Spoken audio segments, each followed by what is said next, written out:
A gente começa agora um novo episódio da nossa série de leituras do Crime e Castigo de Fyodor Dostoiévski. E nesse episódio vamos terminar a quarta parte da nossa leitura com muita felicidade, porque é um livro magnífico, a gente está avançando cada vez mais, entendendo mais a fundo aquilo que Dostoiévski parece que nos queria propor, nos levar à reflexão nessa história extraordinária que a gente acompanha aqui Raskolnikov, Razumik, Insônia, enfim, né, com muita felicidade, mas também com um pouquinho de tristeza, né, porque a gente vai passar da página 400, o que indica a proximidade do fim. Não é tão próximo ainda, o livro passa de 600 páginas, então a gente ainda tem que ler mais 50% do que a gente já leu para de fato terminar, mas é triste porque uma hora acaba, né? Mas acho que a vida do leitor é isso, né? É um luto e uma renovação constante. Termina aquele livro que você ama, mas você vai conhecer novas obras que você também vai amar, né? Acho que uma boa resposta para a pergunta quem é você é simplesmente dizer os livros que você já leu, os livros que você está lendo e os livros que você lerá, né? Acho que isso é o que constitui em grande parte a identidade do leitor. Então, né, agora a gente se aproxima de dizer que somos uns leitores de fato de Dostoiévski, que leram, né, a grande obra-prima desse autor incontestavelmente extraordinário, né? Então, enfim, há muita felicidade, um pouquinho de tristeza, é verdade. A gente vai aqui agora retomar um pouco do que a gente viu no último episódio, para a gente dar a sequência. Mas antes de tudo, peço para você que se inscreva no canal, caso ainda não seja inscrito, participe sempre nos comentários, adoro a participação de vocês. Curta esse vídeo, compartilhe com outras pessoas, né? Isso é o mais importante para mim, trazer o meu canal para novos amantes da literatura, ou pessoas que ainda não amam a literatura, mas que podem ser novos amantes. Então, né, eu sou um grande defensor de que a literatura é capaz de mudar a vida. Então, se tem alguém que você se importa, alguém que você quer ver crescendo, interiormente mesmo, né, eu sempre digo que a literatura não precisa ter um retorno material, né, ela não precisa necessariamente te tornar mais inteligente para algum fim, te dar mais dinheiro, mas ela tem que te engrandecer, né, ela tem que te renovar, te transformar. Então, né, envie esse vídeo para aquela pessoa que você ama, que você gosta, que você se importa, né? Eu acho que pode ser um meio de prezar por ela, né? Levar ela a ler um grande autor como Dostoiévski. Então, conto com você para compartilhar esse vídeo. E, dito isso, vamos lá. O que a gente estava lendo no nosso último episódio? A gente leu os 3 primeiros capítulos da quarta parte, e ali a gente teve o tão esperado encontro do Luzhin com Raskolnikov, né? Aquele encontro que ele tinha pedido para ser feito somente a Dunya e a Pulcheria, por conta daquela briga feia que ele teve com Raskolnikov. Raskolnikov acusou ele, principalmente por conta daquela sua tese de que ele precisava de uma mulher, né, o Luzhin precisava de uma mulher que fosse pobre, mas ela fosse moralmente superior, virtuosa, que desse modo ele conseguiria ter um certo ganho social, um prestígio de um casamento com uma mulher digna, moralmente superior, intelectual, por assim dizer, mas ele mantinha aquele seu tom narcísico mesmo, aquela vontade de ser o provedor, de ser realmente o salvador daquela mulher e tudo. Ele mantinha aquilo, porque ela precisava ser pobre. Isso é muito importante. Então ele buscou em Dunya uma mulher desamparada, necessitada, porque desse modo ele seria endeusado. A gente vê aqui, inclusive, bastante da personalidade do Luzhin. No início do capítulo 3 tem um parágrafo exemplar em sentido de psicologia, né? Vamos ler aqui esse trechinho só para relembrar um pouquinho do que é esse personagem, porque é bastante importante. Não tanto para o episódio de hoje, mas mais para o próximo, mais para o romance como um todo.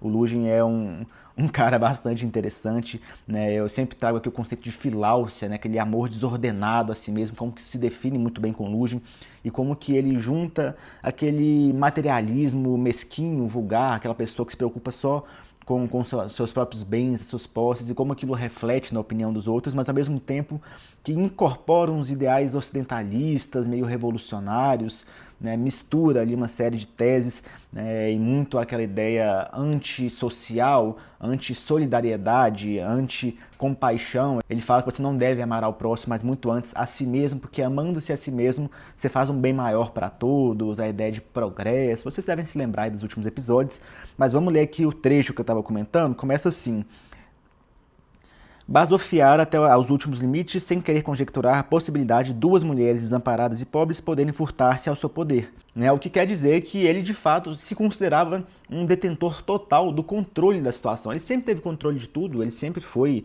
né, superior a todos no sentido material, financeiro, então ele sempre teve domínio de tudo. Ele nunca imaginava que mulheres pobres poderiam fugir ao seu controle.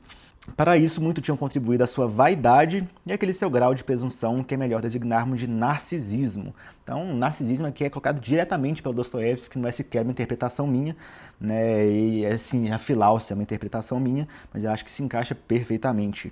Piotr Petrovich, que se fizera alguém partindo do nada, ganhar o hábito de admirar-se a si mesmo, tinha em alto apreço o seu intelecto e as suas capacidades e até idolatrava às vezes a sua cara sozinha em frente ao espelho. Então, olha que coisa ridícula, né? Ele ficava se olhando, imaginando como eu sou incrível, como eu sou extraordinário, né? Então, né, a gente tem essa despedida do Luzhin, né? Ele é mandado embora da casa daquelas mulheres, elas finalmente conseguem entender que ele é uma pessoa asquerosa, ridícula, mesquinha, né? Expulsam, não contam mais com ele e encontram ali um amparo num caso extraordinário que envolve Marfa Petrovna e Svidrigailov, né? E a gente se lembra, Svidrigailov, aquele sujeito que maltratava a Dune, mas que ocultava um grande amor, né? A gente pôde conhecer ele no episódio anterior também, um sujeito extraordinário, um personagem muito único, que é uma espécie de cínico, um cético, um niilista, tudo misturado, um hedonista, a coisa mais estranha, o sujeito mais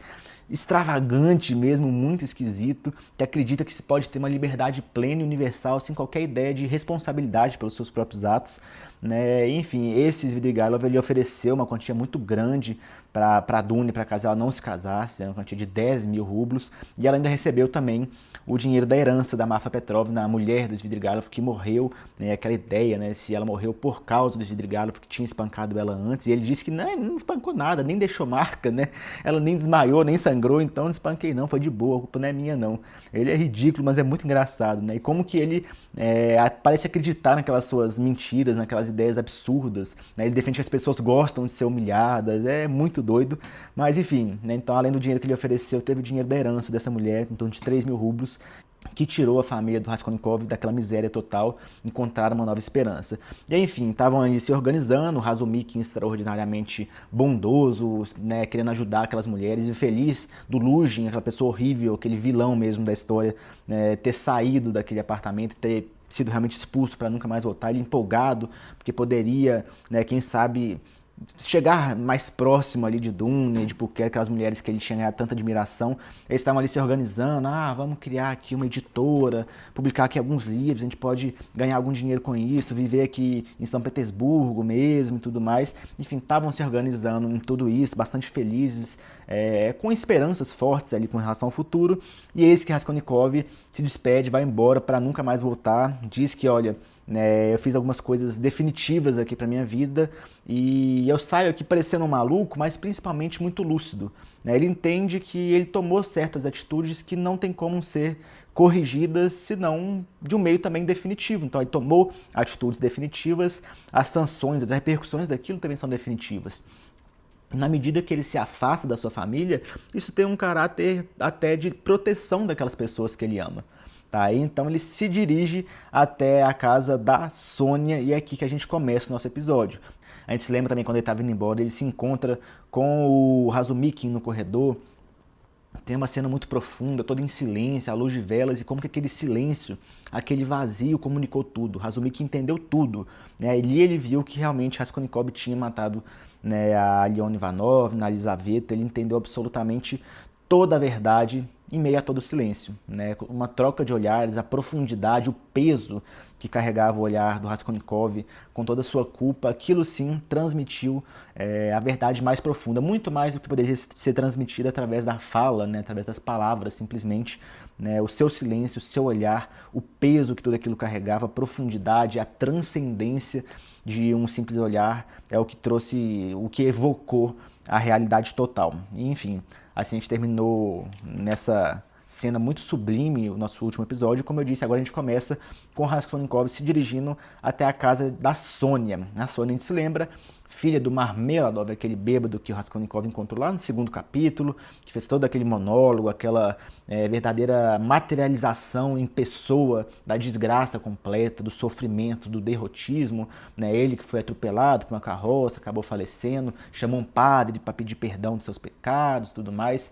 Enfim, a Sônia era a filha prostituta dele, que vendeu a sua dignidade, que entrou nesse mundo de corrupção, de tristeza, de miséria, exatamente para salvar da miséria aquela família tão pobre, tão desamparada, né? A Caterina, né, que era aquela moça que teve um passado nobre e ficava muito presa naquilo, mas estava ali já tuberculosa, horrível, muito mal, né, batendo as cabeças na parede, desesperada, né, assim, sem esperança nenhuma, mas vacilando, né, entre esperança e desesperança.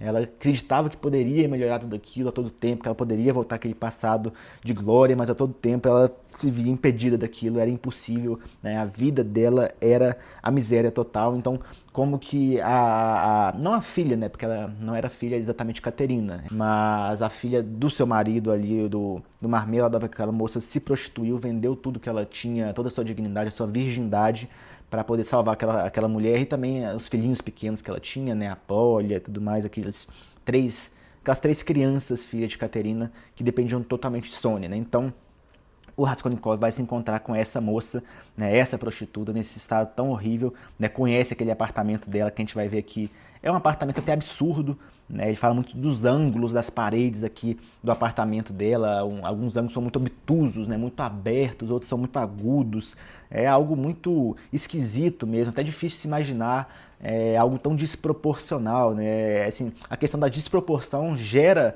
na gente uma certa estranheza. Em pinturas mesmo, quando você encontra traços muito extravagantes, que não tem essa simetria, essa harmonia, aquilo gera incômodo, né? É o que a gente encontra aqui no apartamento da Sônia. Quando ele entra ali, primeiro que tudo é esquisito, tá tudo escuro, ele não sabe direito onde que ele vai. E aí quando ele vai entrar, ele já encontra a porta aberta, e aí a Sônia fala, quem é você? Ele só fala, sou eu. Então é uma coisa meio oculta, meio sinistra, meio enigmática, mas que se resolve, tem uma coisa meio kafkiana, né, estranha como acontece, porque ele não sabia onde ele ia, mas ele foi no lugar correto, né, ela não sabia quem era, ele fala, só sou eu, e ela entende, então é um tom obscuro mesmo, esquisito, e todo o ambiente gera na gente essa estranheza. Tem uma porta contigo ali que dá para um quarto vazio, que não tem ninguém, aí tem uma outra porta que já dá para pro quarto ali onde está a família que aluga aquele apartamento para ela, ou seja, ela também não tem muita essa intimidade, por mais que ela sempre procure bondade nos outros, né? A Sônia tem muito isso, essa compaixão, ela tem essa alma tão pura que ela não pode ver maldade em ninguém, então ela fala, não, né, eles estão ali naquele quarto do lado, é um pouco esquisito, eles já têm acesso direto ao meu quarto, mas eles são pessoas ótimas, né, toda a mobília que eu tenho aqui, é mobília quase nenhuma, é um quarto muito grande, mas muito vazio mesmo, totalmente vazio,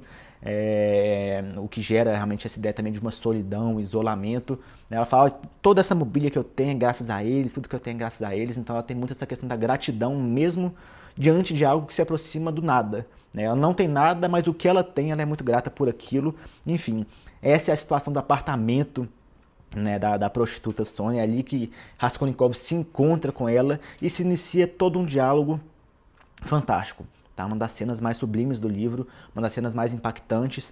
Tá, a gente tem muitas, eu falo isso, acho que quase todo episódio, eu fico parecendo um pouco repetitivo, mas a gente tem que saber que a gente está lendo um clássico extraordinário, gente. A gente tem que ter noção disso, a gente não está lendo um livro comum. É um livro que realmente a cada capítulo tende a ter um grande acontecimento, algo marcante, algo muito fantástico, algo que nos leva a uma grande reflexão. Tá? Então esse capítulo não é diferente, a gente vai ter isso de novo. Então vamos ver como que é esse encontro do Raskolnikov com a Sônia. E assim que o Raskolnikov começa a falar, ele já como que se desculpa, né? Ah, já tá tarde, já são 11 horas, e aí a Sônia, ela encontra nisso meio que uma desculpa, né, pra evadir, né, pra fugir daquela situação tão desesperadora. Ela tava com muito medo, né, muito suscetível, muito frágil. Ela fala, já são 11 horas, né, que coisa, ou seja, vamos acabar com essa conversa, vamos, né, terminar isso tudo por aqui, não quero essa situação toda, mas a conversa se mantém, né, e é interessante porque o Raskolnikov vê aquela menina esmagada, né? Quando ele encontra ali com ela, ele tem um certo domínio da situação, né? A gente tem que entender que ele já se despediu definitivamente da sua família, ele sabe tudo o que aconteceu e tudo o que tem que acontecer posteriormente, né? As atitudes definitivas que ele tomou antes, matando pessoas, tirando vidas, e as consequências também definitivas que ele deve sofrer por conta daquilo. Então ele tem um domínio maior, e como que ele no domínio daquilo chega, se senta, tem um maior controle, né, uma maior tranquilidade, mas ela está aflita, né, ela está ali em pé, assustada, e tem uma cena de uma sutileza, uma cena que parece boba, mas eu gosto das cenas bobas do romance, porque quando ele está sentado e vê a Sônia em pé, ele percebe aquilo, ele muda a feição, porque ele estava carregando um peso tremendo, e coisas muito pesadas, né, uma massa muito densa, ela atrai as outras, né, a gravidade é isso, né, essa massa muito concentrada, muito grande, que faz com que as coisas orbitem ao redor de si. E esse peso muito enorme que ele carregava consigo da culpa também faz com que as pessoas comecem a orbitar ao redor dele. Então ele carrega esse peso consigo, mas quando ele observa que Sônia está ali em pé, aflita, ele tranquiliza. Olha só, ele ergueu para ela o olhar pensativo e notou de repente que estava sentado e ela de pé em frente dele. Então essa posição, ele sentado e ela em pé. E ele diz, por que está de pé? Sente-se, diz com uma voz subitamente mudada, baixinha e carinhosa. Então, ele estava num sujeito sombrio mesmo. Quando ele vê aquilo, ele já se torna mais carinhoso, mais afetivo. Não, calma, senta aqui, fica tranquila. Né? É mais ou menos isso que ele quer dizer. Você está muito assustada, calma. E ele pega na mão dela e fala, que magrinha, e que mão a sua, quase transparente, os dedos são como de uma morta. Né? Então o corpo é como morto. Né? Ele está destruído pela pobreza, pela miséria, mas é muito interessante, porque o que o Raskolnikov vai começar aqui?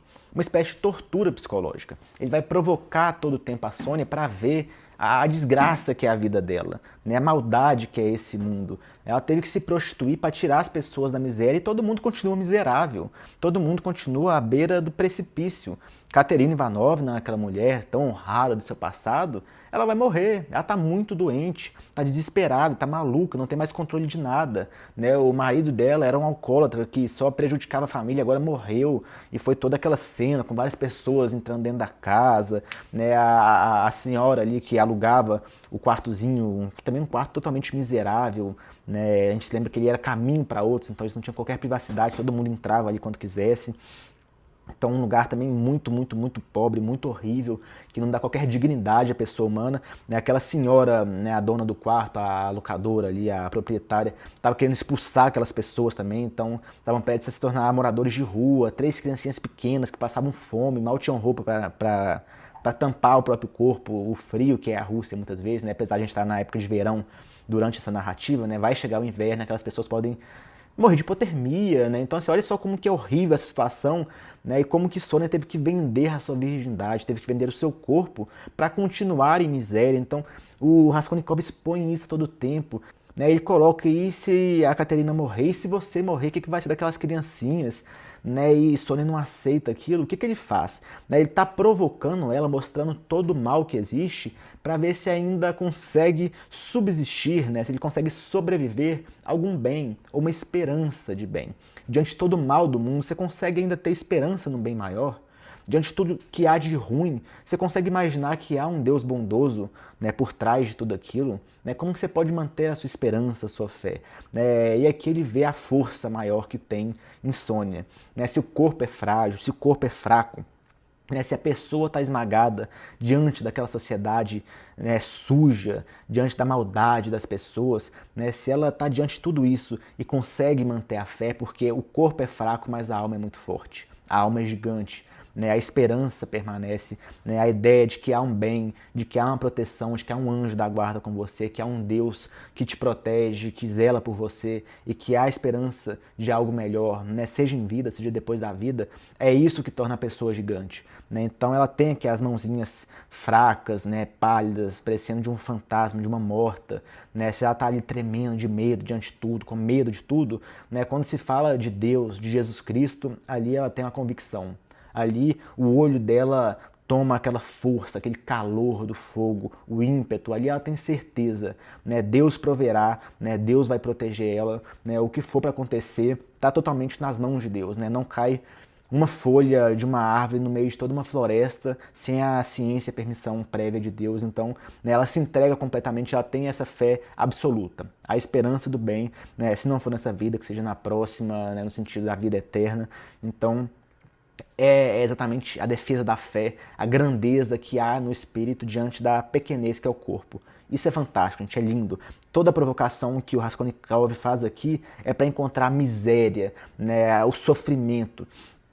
Porque quanto mais ele provoca, mais ele vai falando, né, e ele vai vendo aquela oposição da Sônia, uma oposição sofrida, né, ele fala, olha, a Caterina te batia, né, e aí a Sônia fala, não, de jeito nenhum, e ela se desespera, né, fala, não, você não entende, você não sabe de nada, né, você não sabe o tanto que ela sofria, você não viu, né, ela é uma pobre coitada, coitada dela, né, ela sofreu muito, então, assim, ela não nega que ela apanhava da Caterina, mas ela nega que a Caterina tem culpa daquilo. Né? Ela não consegue ver maldade nos outros, não consegue, gente, não consegue. Ela quer ver o bem, ela quer entender a justificativa do mal dos outros. Né? Má é ela. Ela fala, por exemplo, de quando o pai dela, o Marmeladov, pediu para ela ler uma história e ela não quis ler. Falou, não, pai, não vou ler. Né? Ou de quando ela levou ali umas joias que ela tinha, umas bijuterias, provavelmente, que ela tinha recebido da Lisaveta. A gente já toca nesse assunto da Lisaveta, que é muito importante. A gente se lembra que Raskolnikov matou a Lisaveta e agora a gente descobre que Lisaveta tinha relação com Sônia, como que é algo muito místico, muito revelador nessa relação. Né? E, enfim, ela fala dessas joias, dessas bijuterias que ela tinha pegado com Lisaveta e mostrou para Caterina. E Caterina, que era tão honrada, nunca pedia nada para ninguém, fala, Sônia, me dá aqui, eu achei tão bonito esse colar, né? Poxa, eu queria ficar com ele. E Sônia fala, pra que você quer esse colar, né? Você só fica aqui em casa, você não sai, não tem motivo. E aí Caterina fica triste com aquilo, fica realmente melancólica, poxa, tudo bem, né? Faz sentido, realmente, né, eu não mereço isso, e enfim, fica muito abatida com aquilo. E a culpa que Sônia tem diante disso, né? Eu fui má, eu sou uma pessoa ruim, né? Olha, uma pessoa tão maravilhosa que faz tudo para aquelas pessoas ali, que realmente se prostituiu para trazer algum dinheiro para aquelas pessoas não morrerem de fome. Ela sente culpa porque ela não deu aquele colar, porque ela não leu aquela história, né? Olha a consciência, a grandeza que é essa Sônia. Como isso é fantástico, né? Então o Raskolnikov vai provocando isso, ele vai querendo encontrar a miséria máxima da Sônia. Fala, olha, você pode morrer, a Caterina pode morrer, e ela provavelmente vai morrer, talvez seja até melhor diante de todo o sofrimento dela, né? Como ele provoca isso, né? Vai ser melhor que ela morra. E Sônia não aceita, não pode, não pode. E se você morrer, ela fala, não, Deus não vai deixar. A Raskolnikov fala, aquelas crianças, aquelas 3 criancinhas vão virar moradoras de rua, né? E eu já vi muita criança que mora na rua, que vive nessa situação toda, elas se tornam depravadas, se tornam, né? Elas começam a roubar, não sei o que, e Sônia se desespera, né? Se contorce, não aceita. E aí, diante dessa situação toda, Raskolnikov se ajoelha no chão e beija o pé dela. Olha que situação emblemática, olha que coisa sublime. Ele beija o pé da Sônia e Sônia não entende nada, se assusta. Né? Não, o que você está fazendo? Né? Eu sou uma grande pecadora, não pode. E Raskolnikov diz, olha, não é o seu pecado que eu estou louvando aqui, eu não estou beijando seus pés por conta disso. Mas eu estou me rebaixando e estou louvando aqui toda a miséria humana. Essa cena é extraordinária. Ele fala, não é a ti que reverencio, mas a todo o sofrimento humano. Essa é a frase do livro, quase. É como que o sofrimento leva à possibilidade de redenção, a salvação que há no sofrimento. A gente se lembra como Jesus se entregou na cruz, como foi todo o sofrimento de Cristo, desde ali do jardim de Getsemane, lá no Horto das Oliveiras, quando ele tem a oração, afasta de mim esse cálice, que se cumpra a sua vontade, não a minha. Todo esse sofrimento que levou à salvação do mundo e como o nosso sofrimento, como a cruz que nós carregamos, como nós nos negamos a nós mesmos para seguir o caminho de Cristo e realmente levar a gente à salvação, como o reino dos céus é o reino dos pobres, das pessoas que sofreram, dos miseráveis, todos os bem-aventurados do Sermão da Montanha, como todos eles são identificados aqui nessa obra, como os pobres, os miseráveis, os que choram, os que sofrem, estão aqui e eles se salvam. E aquelas pessoas que estão ali gozando de todos os seus bens, estão ali fazendo com que sofram os outros naqueles meios sociais, elas são as desgraçadas espiritualmente, como Lugin, que é a pessoa rica, a pessoa que fez o seu dinheiro, é pobre em espírito, tem uma alma pequena, e como os pobres materialmente, os miseráveis, os desgraçados, os doentes, essas pessoas têm uma fé enorme, uma alma extraordinária, essas pessoas se salvam, é diante delas que Raskolnikov se prostra, diante delas que ele se ajoelha no chão e beija o pé. Ele não beija o pé da prostituição, do sexo, né, de coisa do tipo, do roubo, mas ele se ajoelha e beija o pé do sofrimento. Ele se ajoelha e beija o pé exatamente do sofrer em si mesmo, como esse caminho de pureza, né? A pureza que há na sujeira do mundo, né? E a limpeza do mundo como a sujeira da alma. Tá? É lindo, é lindo, é lindo. Né? Então, todo aquele momento em que Sônia procurava alguma esperança, alguma fé, ele fala, Deus não permitirá que isso aconteça, e Raskolnikov tenta esvaziar a fé dela e fala que talvez Deus não exista.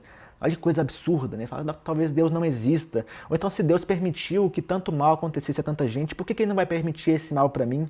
E Sônia não discute isso, né? Ela não discute sua fé, ela fala, olha, eu acredito em Deus e a vontade dele vai se cumprir.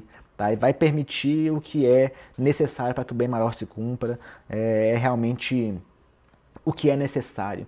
Né? E ela pergunta a todo tempo pro Raskolnikov, você não sente pena? Você não sente pena da Katerina? Tá, ela me espancou, mas, poxa, olha a situação dela. Você vai acusar ela? Não, perdoe. Perdoe acima de tudo, né? O perdoar. Né? Se lembra como que da ideia dessa perfeição, dessa completude de algo, até mesmo na química, sei lá, permanganato, sempre indica essa completude. Então, perdoar é essa doação perfeita. Então, ela perdoa Katerina Ivanova, ela perdoa toda a maldade do mundo. E aí está a pureza do seu coração. É por isso que Raskolnikov, ele se ajoelha e beija o pé dessa prostituta. Né? O assassino e a prostituta que estão ali presentes naquele quarto miserável, obscuro, com ângulos obtusos, uma coisa esquisita, como que o simbolismo daquele vazio do mundo, aquilo é a grandeza total do espírito. Então, gente, é lindo, eu sei que eu me demorei um pouco, né, como que eu dei voltas aqui ao redor do mesmo lugar, mas eu gostaria que a gente se demorasse um pouco nesses pensamentos, tá? É lindo, é lindo, é lindo, eu realmente gosto muito, como que o prazer sádico que o Raskolnikov estava mostrando, torturando a Sônia, falando que Deus podia não existir, que Deus permitia o sofrimento para as pessoas, como que isso se transforma de um momento para o outro, quando o máximo da miséria, o máximo do sofrimento da Sônia se mostra, né, e, enfim, ele se ajoelha e beija o pé dela, tá? É lindo. Né, essa cena é extremamente sublime, é uma cena marcante, é uma cena que mostra a filosofia por trás do Crime e Castigo. Tá? A filosofia da culpa e da redenção. A redenção que se faz a partir do arrependimento, ela que se faz a partir da dor, da negação de si mesmo, da negação do mundo, né, o caminho da cruz. Carregue sua cruz, negue-se a si mesmo, você vai no caminho da salvação. O reino dos céus, ele realmente é destinado aos sofredores, aos que choram, aos injustiçados, aos desgraçados, aos doentes, aos pobres. Então, é isso que ele traz aqui. É algo de uma beleza extraordinária e dá uma esperança muito grande, né, gente? Olha como que diante de tanto sofrimento, de tanta maldade, né, há a continuidade, a força, a busca pelo sentido.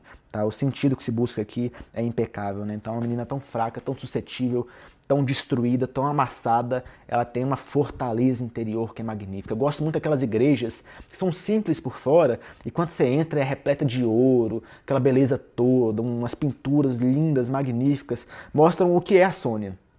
É um exterior fraco, pouco imponente, que não tem nada de demais, mas quando você entra é sublime, é lindo, você parece que está entrando pelas portas do paraíso ali, né? Ela é esse tipo de igreja, tá? Então eu acho isso muito bonito, mas vamos seguir aqui, né, gente? Vamos seguir, porque ainda tem bastante coisa. Então vamos seguir aqui por essa passagem que é uma das mais tocantes, né? Ele diz, não é a ti que reverencio, mas a todo o sofrimento humano. Pronunciou de um modo acelvajado, de louco, e afastou-se para a janela. Olha, acrescentou, voltando para junto dela, passado um minuto. Disse há pouco a um caluniador que ele não valia um dedo mindinho do teu pé e que tinha hoje dado a honra à minha irmã de sentar-se a teu lado. Aqui está falando do Luge, evidentemente, então a honra que ele deu para sua irmã, que é, a gente sabe, uma mulher de um caráter muito elevado, de sentar-se ao lado dessa prostituta.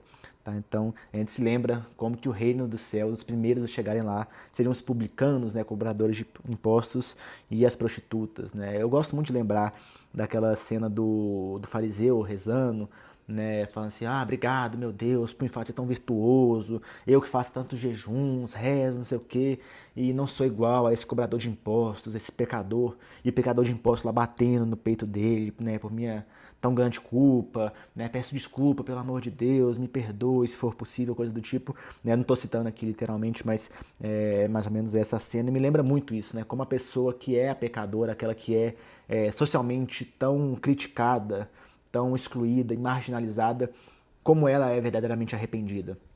Como aquela pessoa que às vezes tem realmente boas virtudes, que segue um bom caminho, mas diante dessa falta de humildade, né, e de acusar tantos outros, ela comete o maior pecado, né, e ela é a que realmente decepciona mais a Deus, né, que é muito menos devota e, enfim, não segue o verdadeiro caminho de Cristo, que nunca tendo pecado se entregou à humanidade para salvá-la, né, que se entregou aos pecadores e deixou-se ser condenado por eles.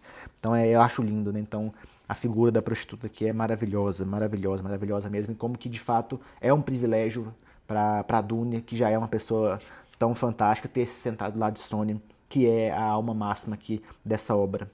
E ainda diz, aqui é a Sônia respondendo: ah, o que o senhor disse, e na presença dela, né? Então dela é porque ela respeita muito Dunya, ela já, mesmo conhecendo pouco, né? Então exclamou Sônia assustada.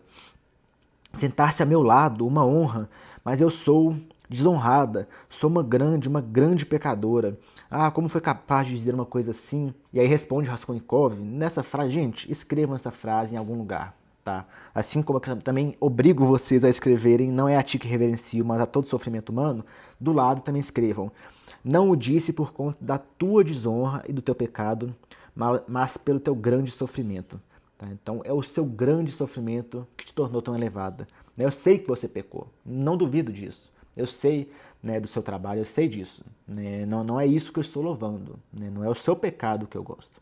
Mas é você, né? É a pessoa que eu amo. Deus não ama o seu pecado. Mas Deus te ama. Se você se emenda, se você corrige, se você ama Ele, né, e quer seguir o caminho dele, quer seguir realmente aquelas leis inscritas na natureza das coisas, quer seguir o caminho do bem, né, o bem que é aquele sol que tudo ilumina, né, então você está seguindo o caminho certo. Tá? Ele não ama o seu pecado, mas Ele te ama. Então é isso. Né? Não digo por conta da tua desonra e do teu pecado, mas pelo teu grande sofrimento. Mas lá que és uma grande pecadora, isso é verdade. Acrescentou quase com entusiasmo. Aqui é um pouco cômico, né? Então, que você é uma prostituta, eu sei. Você é mesmo. Mas calma, né? Não é só isso. E ainda mais pecadora porque te mortificaste e te atraiçoaste em vão. Não é um horror? Ou seja, tudo que você fez aí não teve motivo. As pessoas continuam miseráveis. Né? Você não salvou ninguém, nem a si mesma. Isso não é um absurdo. Né? Não é um horror. Não é um horror estares a viver nessa podridão que tanto odeias. E ao mesmo tempo, sabendo tu própria, basta abrir os olhos, que não ajudas ninguém com isso e não salvas ninguém de coisa nenhuma. Diz-me afinal, articulou quase em frenesi, como é que essa vergonha e essa baixeza se combinam a ti com outros sentimentos opostos e sagrados? Porque seria mais justo, 1000 vezes mais justo e sensato, te atirares de cabeça à água e acabares com tudo de uma vez. Ou seja, ele sugere aqui a ideia dela tirar a própria vida. E sabe o que é chocante? Ela não se assusta com aquilo. Ela já tinha cogitado aquilo muitas vezes. Tá? A ideia do suicídio não era nova para ela.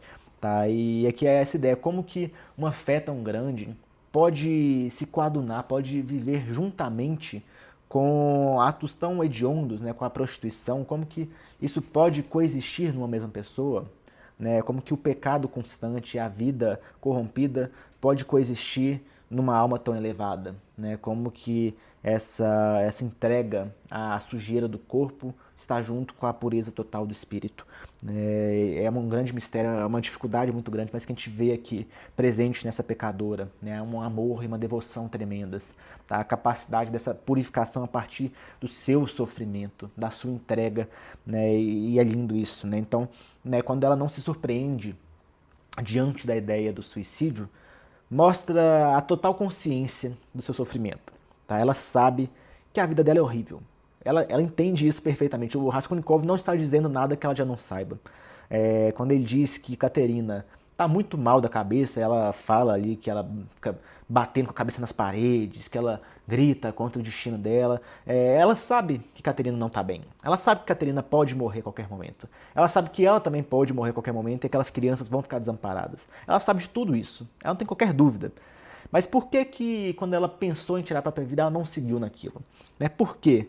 Né? Ela simplesmente fala, mas o que será deles? Ou seja, ela já refletiu nisso e ela viu que ela não pode, ela não tem o direito de abrir mão da sua vida, porque tem gente que depende dela. né? Ela não pode ser covarde a esse ponto, né? Tem aquelas 3 criancinhas que, vamos lembrar, não são irmãos dela nem nada, tá? São filhos da madrasta dela, tá? Então, né, são meios irmãos ali e ela não pode simplesmente desistir daquelas crianças, tá? E aí quando o Raskolnikov diz, olha, a Polly ela pode seguir, né, aquela outra menininha com quem ele conversou, que ela já consegue rezar sem a ajuda da mãe e tudo mais. Ela pode também seguir no caminho da prostituição. E aí a Sônia ela fala, não pode ser, não pode ser, mas ela com certeza já imaginou essa possibilidade. O que ela faz é lutar contra isso. Né, que ela destrua a sua própria vida, mas que a vida dos outros não seja destruída. Né, que ela possa salvar os outros, ainda que ela destrua, né, a si mesma. Né, tem um filme que eu gosto muito, gente. Eu acho um filme lindo, que é a lista de Schindler, aquela situação terrível do Holocausto, né? A gente tem ali o caso do Schindler e fala que assim, né, o único arrependimento que ele teve, né, assim, o que ele poderia ter feito de melhor era ter salvado mais pessoas, né? Ele salvou muitas pessoas, é um caso real, lindo, né? E diante de tantas pessoas que ele salvou, diante de tantos judeus que teriam morrido se não fosse por ele fala que ele poderia ter salvado mais, né? Um broche de ouro que ele tinha, que ele poderia ter vendido e usado dinheiro para salvar mais 5 pessoas, mais 10 pessoas, ele devia ter feito isso, né? Esse é o maior arrependimento dele, né? Eu vejo isso muito em Sônia, tá? Às vezes ela poderia ter se destruído ainda mais e ela poderia ter ajudado mais ainda aquelas pessoas quem ela ama. Tá? Então, assim, é isso que a gente vê nela. Tá? Ela se destrói, ela tá ali passando fome, ela tá ali à beira de uma morte do corpo mesmo, ela tá numa situação horrível, mas ela faz isso por outros, tá? Não é pelo bem-estar, não é por ganância, não é por qualquer outra coisa, mas senão para que aquelas crianças, pelo menos, possam ter uma vida melhor que a dela. Tá? Isso é lindo, isso é lindo. E ela não repara na crueldade das palavras do Raskolnikov. Tá? Raskolnikov fala aquilo quase com uma malícia, tá? E ele vai encontrando nisso motivo de alguma fé. Como eu disse, ele provocou ela para tornar ela mais triste possível, para que ela visse tudo de ruim da vida. E ele descobre que ela já conhece toda aquela ruindade e mesmo assim ela persiste na fé. Tá? Quando ele pensa nas possibilidades de como Sônia pode terminar a vida dela, onde que ela pode parar, ele diz, olha, ela pode tirar a própria vida ou ela pode acabar realmente se desgraçando completamente e se entregando à depravação. Em algum momento ela vai aceitar essa vida dela e vai viver a vida naturalmente, né, como prostituta. E para ele isso era um grande horror. Uma pessoa tão pura, como que aquilo poderia terminar tão mal, né? E a verdade é que há uma terceira margem desse rio, há uma terceira hipótese, uma terceira fonte que está em Deus e que é a da esperança, tá? É o vértice máximo desse triângulo, é onde está realmente a realidade que vai se concretizar, tá? Que é a salvação. A salvação, porque ela tem uma fé muito grande, um coração enorme. Tá? Então ela não vai enlouquecer, ela não vai se entregar àquela corrupção completa, ela não vai tirar a própria vida. Ela tem, por meio da sua enorme fé, por meio de todo esse sofrimento gigantesco, a possibilidade de se redimir, de crescer. E aí está a salvação. Tá? É isso que Raskolnikov ainda não entende e que ele vai começar a entender por conta de Sônia. Tá? No momento em que ele se ajoelha e beija o pé dela, ele abre uma nova porta que ele ainda não conhecia. Tá? Então, né, ele encontra ali um Novo Testamento em cima da mesa dela e ele descobre que quem deu aquele Novo Testamento para ela foi a Elisaveta. A Elisaveta. E olha que coisa fantástica, que coisa incrível, né? E é absurdo, porque Raskolnikov matou aquela mulher que era tão inocente. Tudo bem, a Aliona Ivanovna também era inocente. Vamos lembrar que ela não fez nada para ser morta a machadadas. Mas Elisaveta ainda mais.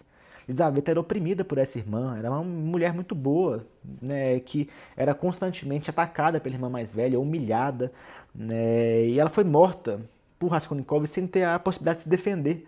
Né? A gente se lembra que ela nem se defendeu com a mão assim, né, contra a machadada, não, ela se entregou, né, tão frágil que ela era, coitada, né, e foi a morte mais brutal, né, a cabeça realmente se partindo no meio, que coisa absurda que Raskolnikov fez.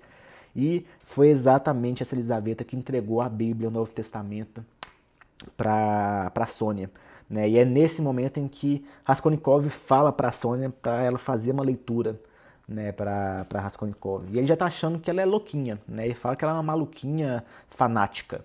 Né? Uma louquinha porque ela tem fé em Deus, mesmo diante de todo aquele sofrimento. Tá? Mas ele vai vendo que há, na verdade, uma grande razão por aquilo tudo e a razão maior, né? E que o fanatismo e a maluquice que há é nele, que se afastava disso. Tá? Então, aquela Bíblia que foi entregue pela sua vítima, a vítima que não merecia de modo algum e foi mais brutalmente assassinada, ela trouxe a possibilidade daquela fé para ele, porque ela trouxe aquela Bíblia que estava naquele quarto, naquele exato momento em que ele pediu para que fosse feita uma leitura, né? E é a leitura da passagem do Lázaro, tá? A gente tem dois Lázaros mais famosos, né? O Lázaro primeiro daquela história do Lázaro mendigo que ficava pedindo comida lá no rico e aí ele acaba indo pro céu, o rico vai no inferno e pede que com a ponta do dedo ele dê um pouquinho de água para ele e tudo mais, e aí, né, o Lázaro o mendigo tá lá no céu com Abraão e tudo mais, mas é o outro Lázaro, tá? O Lázaro conhecido de Jesus, que Jesus chorou quando descobriu a sua morte, né? Ali as irmãs Maria e Marta, falando, poxa, por que você não estava aqui, né, Jesus? Eu sei que você é o Cristo, e você poderia ter salvado ele, né? Essa leitura que vai ser feita, né, e até o momento da ressurreição de Lázaro. A gente se lembra que ele morreu e Jesus, após alguns dias, ele vai lá e ressuscita Lázaro e vence a morte. Ele é capaz de fazer isso, né? Ele permitiu que a morte acontecesse, mas ele, por meio da sua força, do seu domínio total sobre a vida e a morte, ele ressuscita. Tá? Então, olha só, como que essa possibilidade de Raskolnikov estar escutando essa história, de estar conhecendo a grandeza que é Jesus Cristo, Verbo encarnado, Filho de Deus, Deus Filho, como ele está possibilitando ser conhecido agora por uma Bíblia que foi trazida pela sua vítima.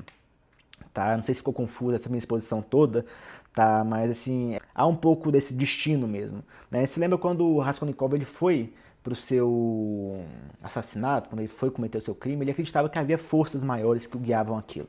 Uma mão invisível que direcionava para aquilo e ele não tinha como fugir. Tudo estava acontecendo para que o crime acontecesse. Agora parece que tudo está acontecendo para que ele se arrependa e aceite definitivamente seu destino. Tá? Então a leitura que vai ser feita do Evangelho, no Evangelho de João, um Evangelho que tem poucos milagres, mas tem exatamente o milagre de Lázaro, da ressurreição de Lázaro, como que tudo teve uma convergência para que acontecesse nesse momento. Tá? A prostituta, com um coração tão puro, que ele se ajoelhou e beijou os pés dela, consagrando toda a miséria e sofrimento humano, como ela vai fazer essa leitura na Bíblia que Elisaveta trouxe para ela. Tá? Então é fantástico, é lindo, é sublime, é extraordinário. Tá? E ela vai fazendo a leitura, né? Quem lê é a Sônia, e ela vai vendo a possibilidade que aquela leitura traz de também ressuscitar Raskolnikov. A gente se lembra, Jesus permitiu que Lázaro morresse. Tá? Ele permitiu isso. Do mesmo modo, permitiu que o Raskolnikov cometesse o seu crime, né? Que aquela atrocidade fosse realizada. Por quê? Isso é um grande mistério. Um Deus que é infinita misericórdia e infinita bondade porque ele permite o mal no mundo. É uma grande dúvida que paira sobre todas as gerações, que afasta a fé de alguns, mas acho que principalmente renova a fé de outros, que veem um maior significado nisso e veem a prova máxima da existência de Deus exatamente nisso. Então ele permitiu aquelas mortes, mas ele agora age para que a conversão aconteça. Tá? Então ele permitiu que Lázaro morresse, permitiu que Raskolnikov cometesse o crime. Mas ele ressuscitou Lázaro e vai ressuscitar Raskolnikov, né, em sua fé, exatamente por meio da leitura do Evangelho, por essa prostituta. Tá? Então é lindo, é lindo, é lindo, é lindo. Né? A gente vê aqui o Dostoiévski falando, uma prostituta e um assassino lendo juntos nesse apartamento miserável, em todo aquele escuro, em toda aquela solidão, em todo aquele vazio, lendo o livro da vida, o livro sagrado, o livro da fé verdadeira e máxima. Né? Então, que coisa fantástica, gente. Esse capítulo é muito tocante, né? Muito tocante, é elevadíssimo. É um dos grandes capítulos da história da literatura universal, tá? Num sentido literário, moral, todos os possíveis, tá? É realmente lindo. E o que Raskolnikov promove agora é uma identificação entre a miséria de ambos. Ele fala, olha, eu abandonei a minha família, eu tenho que seguir um certo caminho agora e eu escolhi você, né? Nós dois somos iguais em sermos malditos, em sermos desgraçados, e por isso a gente tem que seguir o mesmo caminho. E ela pergunta, que caminho é esse? E ele fala, como posso saber? Só sei, tenho a certeza que iremos pelo mesmo caminho e mais nada, até o mesmo destino. E ele fala que eles se identificam exatamente por terem transposto um certo obstáculo, de terem destruído uma vida. No caso, Raskolnikov destruiu a vida de duas pessoas matando, e ela destruiu a própria vida como que se matando, entregando-se para esse mundo horrível em que ela vivia. Então ele fala, compreendes depois, não fizeste a mesma coisa que eu? também transpuseste, acabaste por passar para o outro lado, mataste-te, arruinaste uma vida, a tua vida é a mesma coisa. Então você também arruinou uma vida, a diferença é que foi a sua, mas dá no mesmo, eu arruinei a vida de outras pessoas, você é a sua, e assim nós dois somos malditos, e nós dois temos que seguir juntos. Se você fica sozinha, você fica doida, se eu fico sozinho, eu fico doido, a gente segue junto e é um caminho de rendição e de redenção.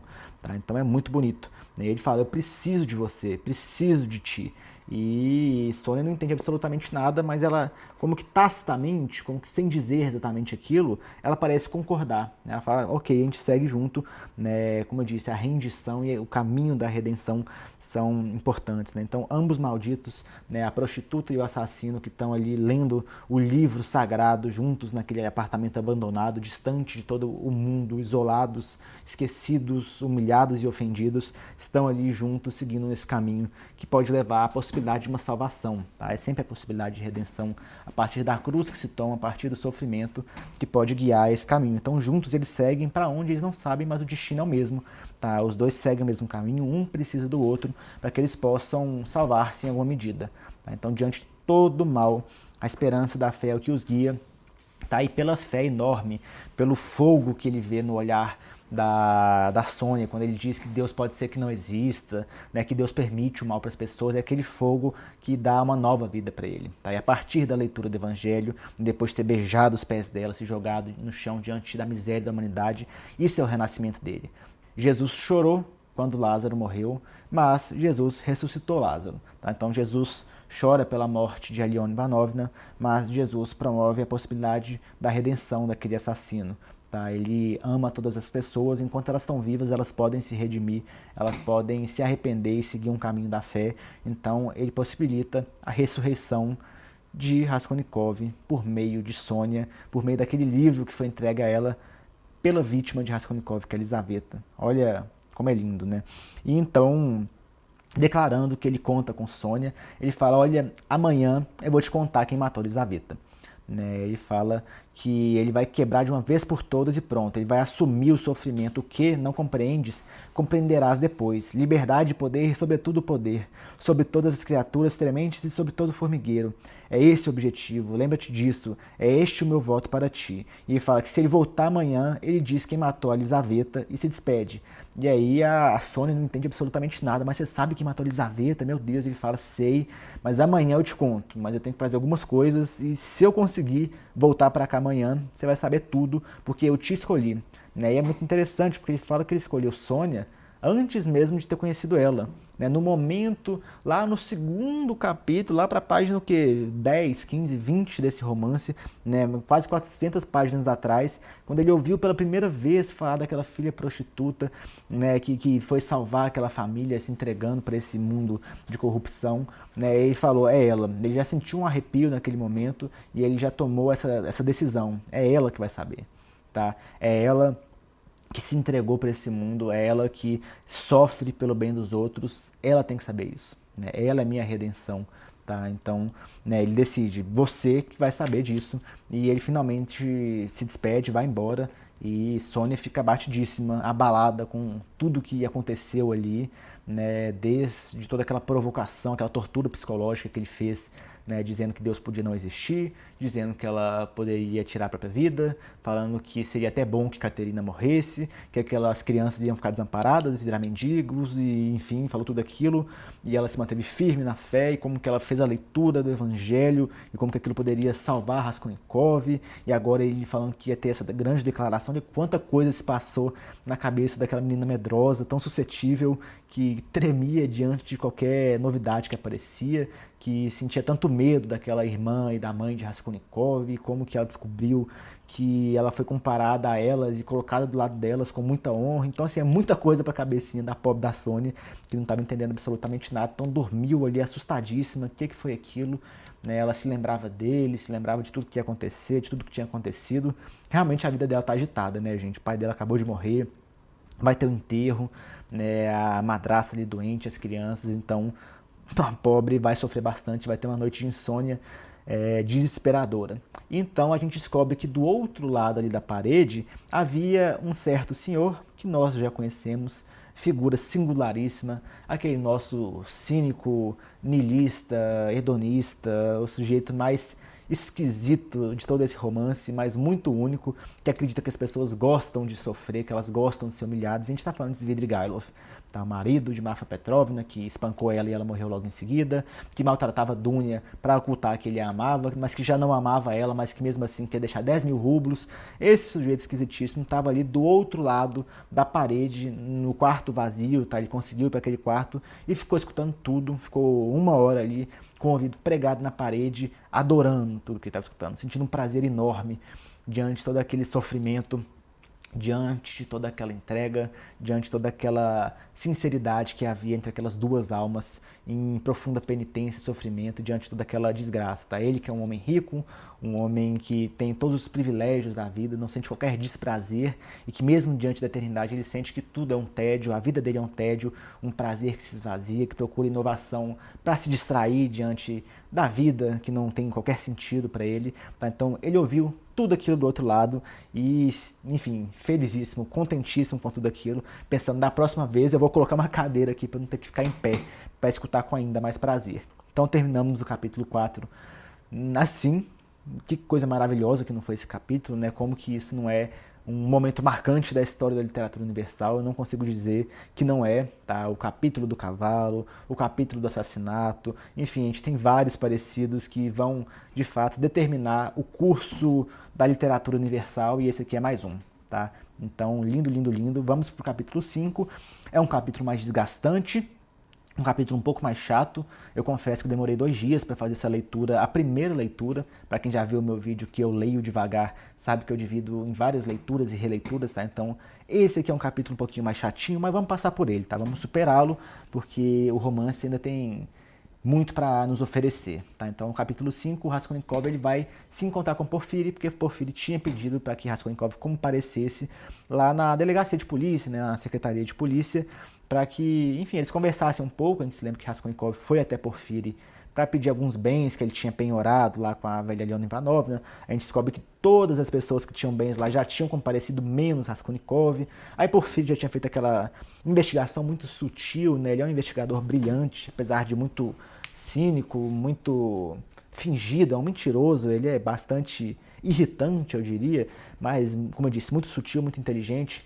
Conseguiu extrair de Raskolnikov aquela sua teoria do crime, dos sujeitos invulgares, né, como que certas pessoas, para atingir finalidades muito benéficas, podem transpor certos obstáculos.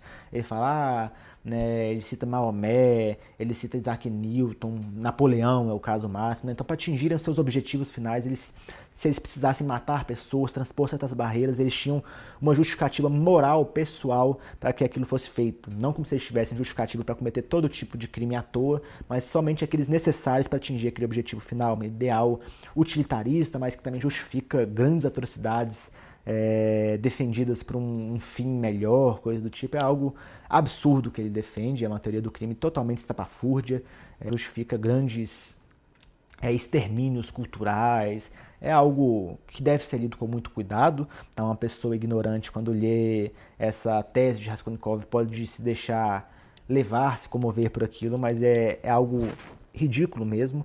Ainda mais uma pessoa que matou uma velha simplesmente para tentar encontrar alguma justificativa, né, pensando que ele poderia ser uma grande pessoa, que poderia transpor limites. Ele vê que ele não é, ele sofre mentalmente, né, a gente tem toda a somatização da culpa, né, como que ele não aceita aquele que na sua mentalidade, o seu inconsciente, a todo tempo denuncia. Ele tem aquele declínio da razão e da vontade que toda vez o levam a se entregar cada vez mais. Então ele não é nenhum sujeito extraordinário, talvez ninguém seja, talvez só um psicopata mesmo, né. O cometimento do crime, tirar uma vida, nunca se justifica, a menos que seja realmente em defesa da sua própria vida, uma legítima defesa, mas defendendo um ideal maior, coisa do tipo, é uma ideologia ridícula, mas que o Porfírio, com muita sutileza, consegue extrair de Raskolnikov naquela primeira conversa. E agora eles vão ter uma segunda conversa, um pouco mais formal, na secretaria, né? Então a gente chega nesse momento a essa situação. Raskolnikov chega até ali bastante temeroso, né? A gente se lembra que ele já tinha sido descoberto, ao que parece, um completo desconhecido o acusou de assassino, né? A gente se lembra que ele foi até o apartamento para ver se ele tinha deixado alguma pista, e aí ele viu que não tinha nada. Quando ele saiu, um homem estava lá acusando ele, né, estava primeiro procurando por ele, quando Raskolnikov o segue, né, esse homem acusa, fala, olha, você é um assassino, e aí Raskolnikov fala, fui descoberto, já era, né, estou derrotado completamente. Então, quando ele vai para a secretaria conversar com o Porfírio, ele imagina que já foi descoberto, que já está tudo perdido, e ele se surpreende, porque ninguém ali o reconhece. Ele fica aí uns 10 minutos esperando até ser atendido, que coisa estranha, será que tem alguém me observando? Vê que não tem ninguém, aí quando o Porfírio o recebe, ele o recebe de uma maneira um pouco esquisita. O Porfírio está meio descontraído, puxando conversas aleatórias sobre, né, o seu apartamento, sobre diversas questões que não dizem respeito a nada. Parece que ele está só puxando assunto, jogando conversa fora. E aí Raskolnikov vai ficando um pouco irritado, fala, olha, né, eu sei que existe um certo método de investigação, de inquirição mesmo, que vocês vão distraindo a pessoa que está sendo interrogada, vai tirando a atenção dela, vai suspendendo aquilo para de repente dar um golpe no cucuruto. Ou seja, você vai, pá, você pega ela de surpresa e ela não consegue reagir porque ela está despreparada. Né? Ele acusa que Porfírio está fazendo isso com ele. Fala, olha, você está mal intencionado, seja direto comigo, fale o que você quer falar, porque eu não aceito esse tipo de condução. Né? Ou você me interroga de uma maneira formal, sem essas conversinhas todas, sem essas coisas ridículas que você está fazendo. Né? O Porfírio parecia bastante agitado, andando de um lado para o outro, falando besteira, rindo, brincando, né? Falando coisas descontraídas mesmo, e Raskolnikov não aceita. Né? Ele fala exatamente o seguinte, sabe uma coisa? Acho que existe uma regra de investigação, um método judicial, que consiste em começar de longe, com insignificâncias, ou então com coisas sérias, mas completamente alheias ao assunto em causa, para animar o interrogado, se ele mexe com os ânimos dele, ou melhor, para distrair o interrogado, para lhe entorpecer a prudência. Esse termo é magnífico, então ele fica como que entorpecido. Imagina que ele se torna embriagado, ele perde um pouco a noção, ele está entorpecido mesmo, distante de uma razão. Então ele tem a prudência entorpecida e depois de repente atingi-lo inesperadamente no alto do cucuruto, com uma pergunta perigosa e fatal. Então ele entorpece, ele torna a pessoa distraída, pouco atenta às sutilezas. E aí é quando é feita aquela pergunta decisiva que vai ser fatal, que vai realmente pegar o que está sendo interrogado de maneira desprevenida e vai acusá-lo. Então é um método de investigação e que o Raskolnikov não aceita. E ele vai se tornando agressivo, ele fala, não aceito isso, não aceito. E aí ele começa a gritar e é muito interessante porque o Porfírio, ele pede para o Raskolnikov não gritar e o Raskolnikov obedece. Ele para de gritar, ele sussurra. Né? Então o Porfírio vai exercendo o seu domínio ali e é muito interessante, né? Como ele tem realmente o controle de tudo aquilo. Né? É de fato brilhante como aquilo acontece. E o Porfírio parece que ele vai enrolando, parece que ele está esperando alguma coisa mesmo. Né? Ele vai puxando assunto, ele vai falando sobre coisas de pouca relevância e aí o Raskolnikov ele vai ficando cismado com aquilo e ele vai percebendo algum perigo. Né? Ele vai vendo que ele tem certas cismas e fala que isso era muito perigoso, irritavam-se os seus nervos, a emoção cresce, perigo, perigo, vou dar outra vez com a língua nos dentes. Então ele vai ficando com medo, mesmo que o Porfírio mal esteja falando ainda sobre o crime, sobre qualquer coisa, ele vai vendo que tem alguma coisa que vai acontecer.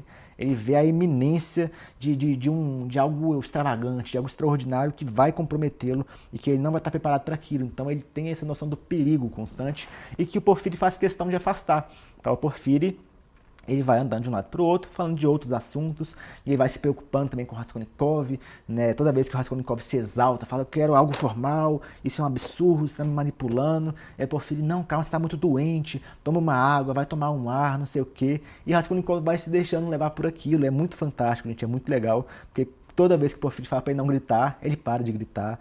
Né? O Porfírio pede para ele tomar uma água, ele maquinalmente, sem nem perceber, ele pega a água e bebe. Então olha só como que ele vai sendo vítima desse jogo que o Porfírio vai colocando para ele. Ele vai aceitando aquilo de maneira inconsciente, ele se deixa levar. Ele tem a sua prudência realmente entorpecida.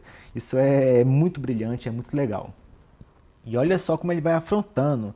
Ele fala, Porfírio Petrovich, ontem o senhor exprimiu o desejo de que eu comparecesse para alguns interrogatórios, quaisquer. Acentuou especialmente a palavra interrogatórios.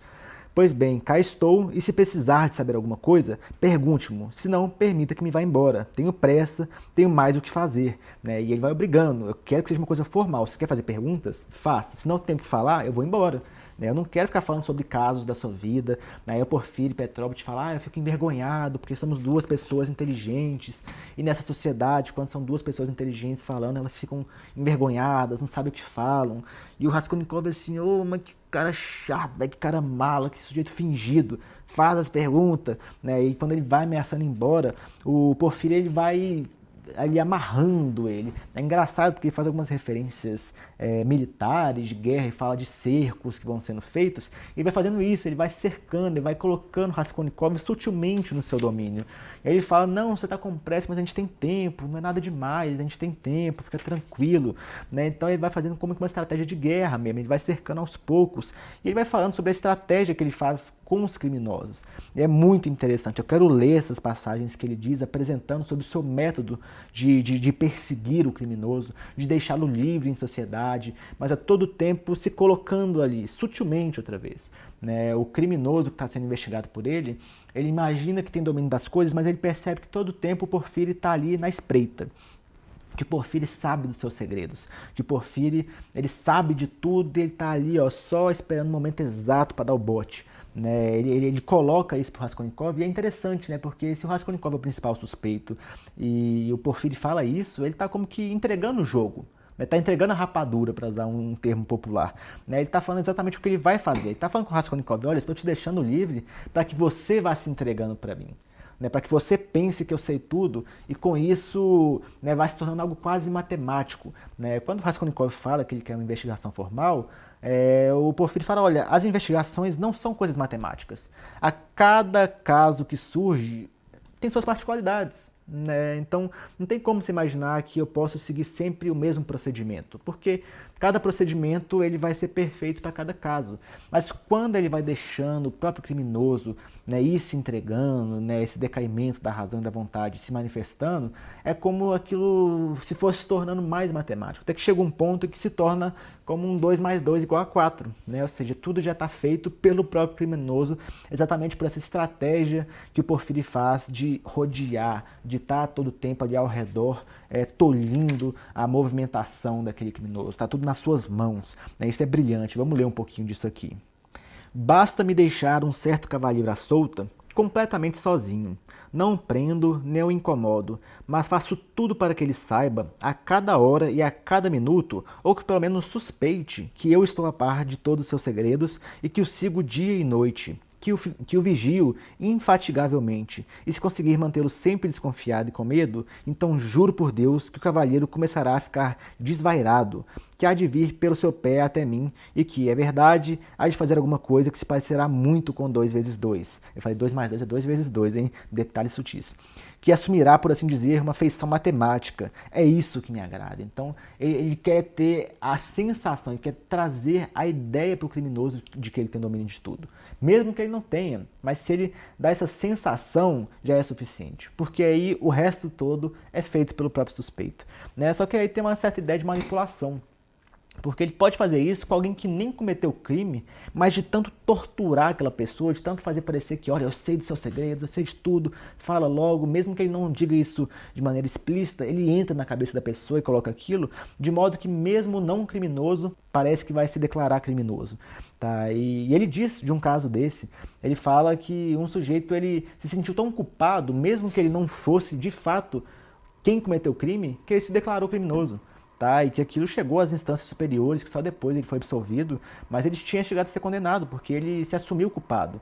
Tá? Ele indiretamente estava associado com o crime, de tanto ser levado àquele pensamento, ele se assumiu culpado. Tá? Então, olha como é que esse processo do Porfírio também pode ser perigoso. Tanto que ele entra nessa investigação psicológica. Tá? E ele fala que aquele sujeito, ele pode não estar nos seus domínios físicos, mas psicologicamente ele dominou aquilo. Ele fala, não fugirá de mim porque não tem para onde ir. Não fugirá de mim psicologicamente. Que tal essa expressãozinha? Não me fugirá por força da lei da natureza. Então, naturalmente, né, por conta da sua psicologia, porque ele é um ser humano, porque ele tem, né, as paixões, porque ele tem essas reações que são comuns a todas as pessoas, exatamente por isso que Porfírio domina. Tá? E ele fala com Raskolnikov, olha, acho que você está se esquecendo das paixões. É engraçado, porque Raskolnikov não está nem conversando, ele está lá pálido, né, silencioso, escutando tudo, e Porfírio inventa a resposta para Raskolnikov. Né? Então, você está esquecendo disso, mas Raskolnikov nem falou disso, mas ele falou, você está esquecendo disso, porque as paixões realmente são o que guiam o ser humano, é aí que eu pego esse criminoso, é aí que eu o domino, então isso é fantástico, né? E o Porfírio vai ficando cada vez mais agitado, né? Ele estava andando de um lado para o outro, conversando essas coisas todas, e ele já começava quase a correr, né? Olha só, já quase corria pela sala, mexendo com uma rapidez cada vez maior as suas perninhas gordas, olhando para o chão com a mão direita atrás das costas e a esquerda a abanar em gesticulações variadas, mas sempre em desincronização com as suas palavras. Então ele era meio desengonçado, mas ele estava agitado, ele tinha o domínio daquilo, estava tudo feito, estava tudo realmente no seu controle, né? E olha como isso é fantástico, né? Ele tem controle daquilo, né? Isso é incrível, né? Ele diz mesmo das provas, né? Poxa, a prova para ele é uma faca de dois gumes, né? Essa questão de dois gumes é muito importante, porque do mesmo jeito que pode servir na acusação, pode servir de uma maneira contrária ao que ele quer, contrária a esse seu modelo persecutório, esse seu modelo de investigação, de perseguição do criminoso. Tá? Então, uma prova, por mais física e cabal que ela pareça, ela pode não ser tão útil quanto a confissão, né? Quanto a percepção do criminoso da sua culpa, que o levará até o Porfírio para que ele mesmo se acuse, para que ele mesmo mostre a verdade. A gente se lembra, quando o Porfírio quis instigar no Raskolnikov, para que o Raskolnikov mostrasse aquela sua teoria do criminoso, do sujeito extraordinário, do invulgar, né, não foi o Porfírio que disse detalhadamente o que estava no artigo. Ele antes exagera, né, ele fala para o Raskolnikov, então há certos sujeitos que podem cometer todo tipo de crime, né, e aí nesse momento o Raskolnikov o corrige, fala que não é bem assim, e aí ele explica toda a sua teoria. Ou seja, ele levou o criminoso, né, no caso o autor daquele artigo a dizer tudo aquilo que era verdade. Então tá vendo, não foi a prova ali do artigo que o levou o Porfírio à verdade, mas a declaração do Raskolnikov. Tá? Então é isso que ele está querendo aqui. Ele quer o cálculo matemático exato que é feito pelo próprio criminoso. Tá? Então, o domínio que ele exerce, tá? E essa coisa de não fugir de mim psicologicamente por força da lei da natureza. Tá? É essa investigação, é essa proposta de Porfírio, e que, curiosamente, ele apresenta para o Raskolnikov. Né? Então, mais uma vez, por que ele fez isso? Né? Se o Raskolnikov é o suspeito, por que ele está contando isso? Como mais uma forma de entrar na cabeça do Raskolnikov, né? Isso é estranho. Né? E o Raskolnikov diz, queres intimidar-me, né? São balelas, amigo. Não tens prova e o homem de ontem não existiu. O homem de ontem é aquele homem que o chamou de assassino. Queres simplesmente confundir-me, irritar-me prematuramente e apanhar-me como uma mosca no estado em que estou. Mas está enganado, falharás de certeza. Por que raio estás a dar-me tantas pistas? Ou seja, por que você está me conduzindo a isso? Por que você está me falando toda essa sua ideia de investigação? Isso não faz sentido. Né? Então, é realmente muito curioso, né? Algo que nos leva à reflexão. Por que vocês acham que o Porfírio está dizendo tudo isso? Né? O Porfírio podia simplesmente fazer todo esse seu joguete sem avisar. Né? Então, que estranho, né? É um caso específico muito estranho que ele conta aqui pro Raskolnikov. E aí ele vai contando do caso específico do Raskolnikov e como que aquilo foi se construindo, né? O primeiro foi a pergunta que ele fez lá no seu apartamento a respeito dos pintores. Aquele dia que você foi lá, você chegou a ver os pintores, não sei o quê, né? Os que eram suspeitos do crime, né? Aquele que quase se enforcou por conta da culpa que ele sentiu, né? Que ele pegou os colares e tudo mais, né? Então você se lembra dos pintores, e aí com muita sutileza, com uma boa inteligência, o Raskolnikov fugiu daquilo e se lembrou que no dia que ele foi de fato fazer o seu ensaio, que ele encontrou dias antes a Aliona Ivanovna, não tinha pintores lá. E aí ele não cai nessa pegadinha. Né? O próprio Razumikin fica bastante revoltado, como vocês se lembram. Tá? Mas aí depois ele fala do caso da delegacia. Né? Nossa, esse jovem... Né? Ele está falando um caso hipotético, mas logicamente do Raskolnikov. Né? Então, esse jovem que tem um espírito repleto de agudeza, muito inteligente, mas ele vai acabar indo ali para a delegacia e aí ele vai ficar muito tonto e vai começar a se entregar. Mas pode ser que isso não seja nada. Mas aí depois ele vai se encontrar, né, com uma outra pessoa da polícia e vai começar a provocar ele. É o caso do Castelo de Cristal, que ele foi lá ler os jornais e ficou provocando Zamiotov, falando que, né, nossa, será que eu sou suspeito? Olha, apareci com dinheiro, tô aqui lendo esses artigos todos, né, poxa, eu posso ser suspeito, não sei o quê. Então, mais uma pista que vai mostrando como que o criminoso vai se entregando para ele, como que ele é igual uma borboleta que gira ao redor da vela, ele procura aquela luz, ele procura aquele fogo para se queimar, por assim dizer. E aí ele diz o seguinte, repare, é assim a cada passo, né? Então, passo a passo do decaimento moral, do juízo do criminoso. E mais, ele próprio vai começar a pôr o carro na frente dos bois, a meter-se onde não é chamado, a puxar conversa sobre coisas que valia mais a pena estar calado. Vai começar a construir alegorias, há de aparecer sozinho e perguntar: então, por que nunca mais me prendem?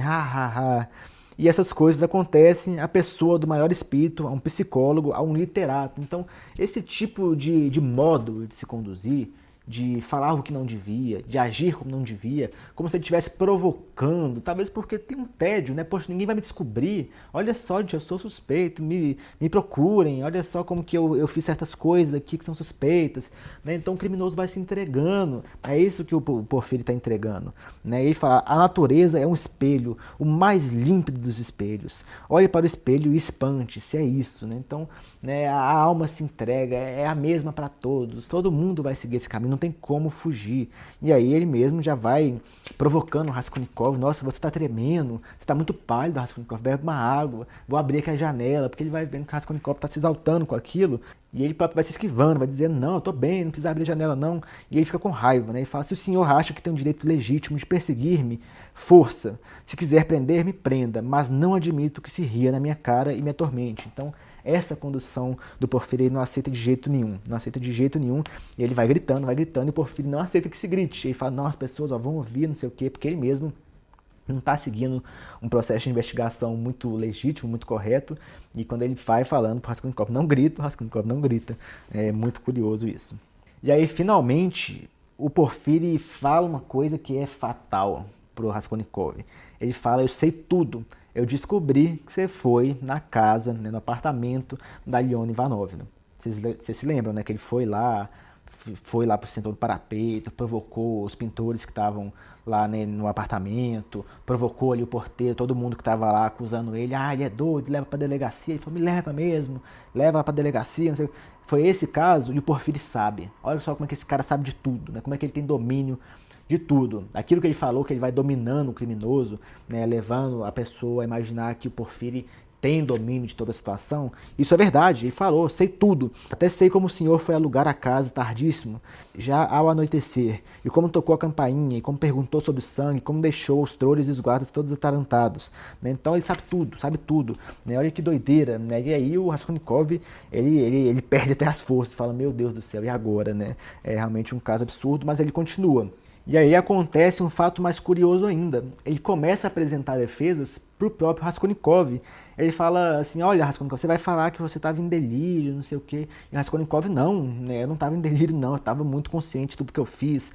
Aí aquele caso que o Razumikin foi conversar depois com o Porfírio, né, a respeito daquela suspeita toda que ele estava do Raskolnikov, o Porfírio fala assim: ah, você vai dizer, né, você tem que dizer que foi você que enviou o Razumikin para falar comigo. O Raskolnikov falou exatamente o oposto: não, eu não mandei, ele foi porque ele quis, né? Então o Porfírio vai apresentando essas defesas para o Raskolnikov, vai apresentando como que isso que o Raskolnikov deveria dizer para se defender, e o Raskolnikov não aceita. Ele diz: está a mentir, quer mostrar-me outra vez que conhece todo o meu jogo, que conhece de antemão todas as minhas respostas, quer intimidar-me ou estás a gozar comigo simplesmente. E o Porfírio, sutilmente, ele faz uma inversão. Agora ele parece que se preocupa com o Raskolnikov.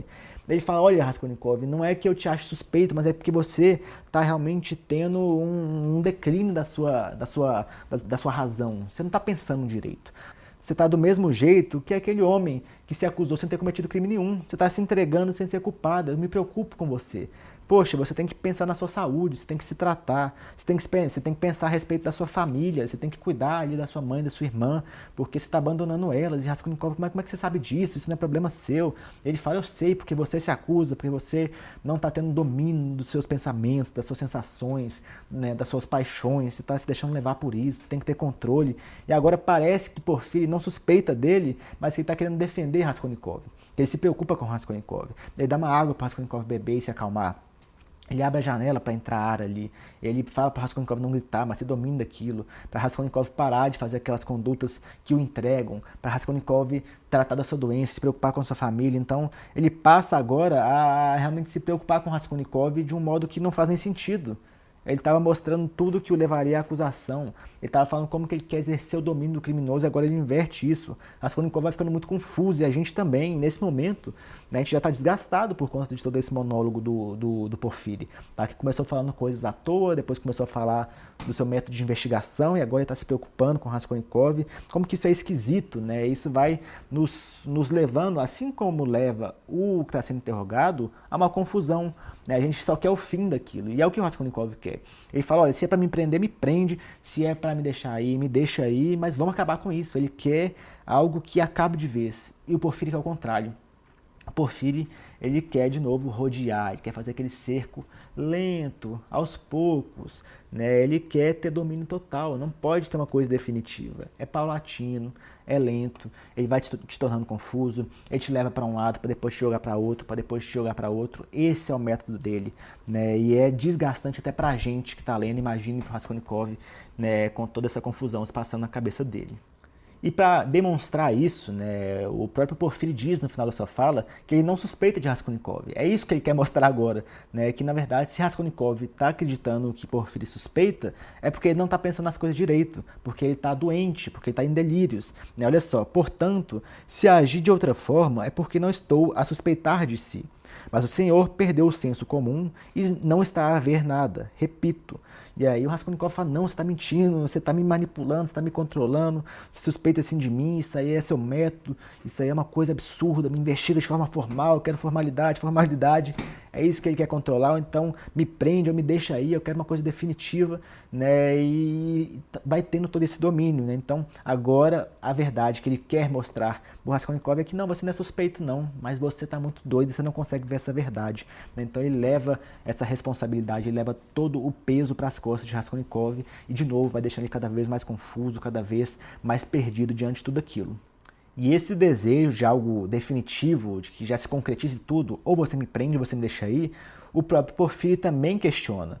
Ele fala, mas para que quer saber? Para que quer saber tanta coisa se ainda nem sequer começaram a incomodá-lo? Se a gente está só no início dessa questão toda, por que você já quer o fim? Porta-se como uma criança, dá cá o fogo para as minhas mãos. Por que se preocupa tanto? Por que toma a iniciativa de ser o primeiro a vir até nós? Insiste tanto? Por que motivos? Então, ele como uma criança, ele já quer pegar no fogo. Ele não faz uma coisa aos poucos para ir se aquecer. Não, ele quer me dar esse fogo aqui. Né? Então é isso, ele quer algo abrupto. Ele quer ter a certeza da condenação ou a certeza da sua liberdade mesmo, de que ele não vai ser acusado, de que ele não é suspeito. Então ele quer a verdade definitiva, ele quer o fim logo, e é exatamente o oposto do que o Porfíri propõe na sua investigação. E então Raskolnikov, já completamente frenético, maluco com aquilo tudo, ele vai embora, e aí o Porfíri fala, mas você não vai ver a surpresa? Né? E a surpresa, e Raskolnikov acha que ele está mentindo, né? Não tem surpresa nenhuma, né? Isso é tudo mentira, então não tem surpresa nenhuma, e o Porfíri indica, não, ó, tá atrás daquela porta ali, e aí o Raskolnikov desesperado vai tentar abrir a porta, e o Porfíri, ó, brincalhão, aqui a chave aqui, ó, por que tanto desespero? Né? Mas tá aí sua surpresa, calma. E eis que de repente começa uma agitação por detrás de outra porta, por detrás ali de onde estavam, né, os policiais da secretaria, e o Porfíri começa a ficar irritado. Mas que bagunça é essa? O que está acontecendo?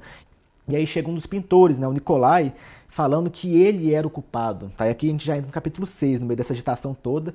Né? Então o Porfíri falando que tinha uma surpresa atrás daquela porta, mas atrás da outra já começava a entrar o Nikolai falando, eu sou culpado. E o Porfíri, o quê? Mas culpado do quê? E aí o pintor, eu sou culpado de ter matado a velha, a Elisaveta, e ninguém entende nada, o Raskolnikov arregalando os olhos, sem entender também nada que estava acontecendo, o Porfíri frustrado, alguém manda esse homem para fora daqui, não era para ele ter entrado, depois você entra, estou resolvendo outra questão, né? E ele fala, não, me prendo, né? Eu sou culpado, eu matei elas, né? Fui eu que fiz isso, e aí pergunta então, mas o que aconteceu? E o Nikolai responde, eu tive uma cegueira e matei elas a machadada, é verdade. E o Porfíri não aceita, né? Alguém te mandou falar isso, você, né, você tá só decorando o que você tinha que falar, você não teve cegueira nenhuma, você tá mentindo. E, enfim, diante dessa situação toda, o Raskolnikov dando risada daquilo, falando, olha que coisa mais absurda, o que tá acontecendo, meu Deus do céu. Né? Ele sabe, obviamente, que não foi o Nikolai, o pintor, que matou as mulheres. Ele não tem mais ideia de quem estava atrás daquela porta, mas ele também já não quer saber, ele quer só ir embora daquilo, se livrar de uma vez por todas. E então ele vai embora. E aí o Porfíri persegue o Raskolnikov até a escada, vai até ele e fala, olha, ainda tenho coisa para conversar com vocês, não sei o que, até logo. E aí o Raskolnikov fala, não, até logo não, né? A meu ver é adeus, né? Acaba tudo aqui, né? Você resolve aí seus problemas, pelo jeito sua profissão aí não tá muito boa, né? E aí quando ele vai se despedir, ele fala, ó, até queria te desejar alguma coisa, mas né, eu pensei em te desejar mais êxitos, mas essa sua profissão aí realmente é uma coisa muito cômica, né? E aí o Porfiri Petrov te pergunta, mas cômico por quê? E aí ele responde, não é? Provavelmente, digo eu, fartaram-se de torturar psicologicamente à vossa maneira esse coitado do Mikolka, né, o Nikolai que está se acusando agora, até ter confessado, passaram dias e noites a convencê-lo, és o assassino, és o assassino, e agora que já confessou, vão pôr-se outra vez a moer-lhe os ossos, estás a mentir, não és tu o assassino, não pode ser tu, né? Então ele acusa nessa profissão dos investigadores essa tortura psicológica, né? Então convenceram que ele era assassino, agora que ele se declarou assassino, ele se convence de que não é mais o assassino, eles vão manipulando as pessoas, então é isso que o Raskolnikov denuncia, né? Então, né, e é curioso, porque ele nem quis saber naquele jogo, naquela manipulação toda do próprio Porfírio, qual era a surpresa que estava atrás da porta, se é que existia, tá? E parece já estar cético com relação a isso. Olha, tudo que vocês fazem é uma grande mentira, tá? É mentira que esse homem é culpado, aí vocês vão brigar ele a mentir de novo que não é culpado, a verdade pouco interessa, vocês vão fazer o que vocês quiserem, então é uma grande manipulação da verdade que vocês exercem por meio desses seus jogos psicológicos, né? Então, enfim, ele quer se afastar totalmente daquilo, tá? Para ele aquilo ali é uma grande de uma idiotice e então ele vai embora, mas entendendo que na verdade aquilo ali não era um livramento total, mas era só uma coisa temporária, né, que a qualquer momento eles iam descobrir que não foi o Nikolai, o Mikolka ali que matou a Iona Ivanovna, a Elizaveta, e que aquilo ali era só um tempo para ele poder organizar um pouco mais aquelas suas ideias. Né, que, enfim, o perigo ainda era iminente, né, ele próprio disse. Pelo menos ficava livre até esse momento, mas tinha obrigatoriamente de fazer alguma coisa por si, porque o perigo era iminente. E ele nem conseguia pensar a respeito do caso Nikolai. Ele fala, não se atrevia a refletir sobre Nikolai. Ficaram num pasmo quanto a isso. Mas era um fato. Tá? Então, assim, ele não refletiu por que ele fez aquilo. Ele estava tão pasmado, foi algo tão surpreendente, tão súbito, que ele não conseguia meditar sobre a verdade daquilo. Mas era um fato. Tá? Então, essa é a verdade e ele não pode se esquecer dela. E aí ele começa a refletir sobre a investigação do Porfiri. Ele fala, Porfiri, conhecendo seu caráter desequilibrado e à primeira vista tendo penetrado nele de maneira correta, agira certeiramente, embora com demasiado atrevimento. Era incontestável que Raskolnikov já antes se comprometera, mas a coisa ainda não chegara aos fatos. Tudo estava ainda num estado bastante ambíguo, então a ambiguidade, né, o Porfiri está controlando, ele quer ter o domínio sobre aquilo que para ele é a hipótese mais provável, mas ele não tem fato. Né, mas o Porfiri diz, né, os fatos são facas de dois gumes, né? Então são dois gumes. Aquilo pode ser útil, mas também pode ser até mesmo o contrário. Pode ser benéfico para o assassino, benéfico para o criminoso, como modo de afastar a sua culpabilidade, né, a sua presença no crime, por assim dizer. Poderia aproximar talvez da loucura, da insanidade, o que não é o que Porfiri queria. Porfiri queria uma declaração em sã consciência do sujeito que se reconhece o culpado. Né? Então, para afastar toda aquela hipótese, toda a manipulação que também o criminoso pode fazer. Então, é uma faca de dois gumes porque pode ser útil ou não para a investigação. Né? Mais do que os fatos, ele quer realmente ser aquele fogo a qual a borboleta orbita. Né? Então, a borboleta que procura o fogo que se queima, é isso que ele quer ser. E então a gente já acompanha o Raskolnikov no seu cubículo, né, no seu apartamento, e é bastante interessante, né, como que o pensamento dele está agitado e como que se manifesta fisicamente, né, no seu corpo mesmo. Afinal de contas, quando a gente está com algum tipo de afetação mental, o nosso corpo reage, né, há uma somatização dos nossos sentimentos. Né, então acho bastante interessante aqui, ó, estava sentado no divã, com a cabeça caída para o peito, os cotovelos apoiados nos joelhos e a cara tapada com as mãos. Se parece inclusive com a capa aqui dessa edição, olhem. Né? Então, os cotovelos nos joelhos, tampando a cara, olha como é que parece exatamente com a capa aqui dessa edição do Clube de Literatura Clássica. Para mim parece muito. Né? Eu gostei bastante dessa identificação que mostra o sofrimento, essa dúvida, indecisão, um pensamento realmente totalmente perdido, um sujeito cindido. A gente se lembra, Raskolnikov indica essa cisão, então acho muito interessante. Ainda diz, o tremor nervoso ainda lhe percorria todo o corpo. Por fim, levantou-se, pegou no boné, ficou assim um bocado pensativo e dirigiu-se para a porta. Tá? Então, ele agora já se alivia um pouquinho, já pensa que vai encontrar a Sônia, vai lá no funeral, já está mais decidido, mas quando ele vai abrir a porta do seu cubículo, ele dá de cara com um homem, e aí ele vê que era o homem da noite anterior que tinha acusado ele de ser assassino, né? E aí é um choque, né? Então, de fato, o homem existia, ele já estava em dúvida se esse homem que surgiu do chão, parece, não fosse uma criação da sua imaginação totalmente maluca, totalmente insana, já tomada por esses jogos que ele estava realmente nas mãos de Porfírio. Ele descobre que o homem realmente era real e estava ali na sua frente, e exatamente igual. E exatamente igual antes, só que com uma pequena diferença. Ele fala, agora olhava como que entristecido, e decorrido alguns instantes, suspirou fundo. Né? Então, um olhar triste, já não é aquele olhar grave, de raiva, ressentido, mas é um olhar entristecido, arrependido. Né? E tanto arrependido, que logo em seguida ele diz, tenho culpa, né? Quando ele vai se dizer pro Raskolnikov o que ele está fazendo ali. Raskolnikov, sem entender nada, ele pergunta que culpa é essa que ele tem, ele responde, de pensamentos malignos. E aí ele explica que ele era uma das pessoas que estava naquela multidão ali do prédio da Aliona Ivanovna, quando o Raskolnikov entrou lá para dentro dos apartamentos, assustou ali aqueles pintores, estava muito esquisito, e o Raskolnikov ficou provocando eles, me leva lá na polícia então, não sei o quê. Então ele era uma das pessoas que estavam ali, e ele ficou ressentido com aquela situação toda, né, e descobrindo onde o Raskolnikov morava, o nome dele e tudo mais, ele foi na polícia e aí ele comentou com o Porfírio a respeito do caso, e aí o Porfírio ficou agitadíssimo com aquilo tudo, né? É interessante mesmo como que é a reação do Porfírio diante desse fato, como que é uma nova pista muito importante, né? Ele diz, nossa, né, se eu tivesse sabido disso antes, eu tinha mandado uma escolta te pegar, não sei o quê, e o Porfírio, né, de uma maneira muito controladora, procura extrair todas as informações daquele homem, por que ele não disse aquilo antes, e procurando qualquer fato que pudesse incriminar o Raskolnikov, qualquer informação que pudesse ser útil para ele, né? E isso logo antes do Raskolnikov chegar. Tá? Então, quando o Porfírio ficou dizendo que tinha uma surpresa ali atrás da porta, não sei o quê, é porque ele simplesmente empurrou aquele homem para trás da porta e falou, fica quieto aí, que eu vou conversar aqui exatamente com o Raskolnikov, e aí, quando for a hora, eu te chamo. Né? Basicamente isso. Então, assim, é um fato muito curioso, né? Principalmente o modo como é percebido pelo investigador, né? Pelo Porfírio, essa nova testemunha, por assim dizer, ainda que não seja uma testemunha firme, já é útil para o propósito dele, já é útil para essa manipulação que ele quer gerar.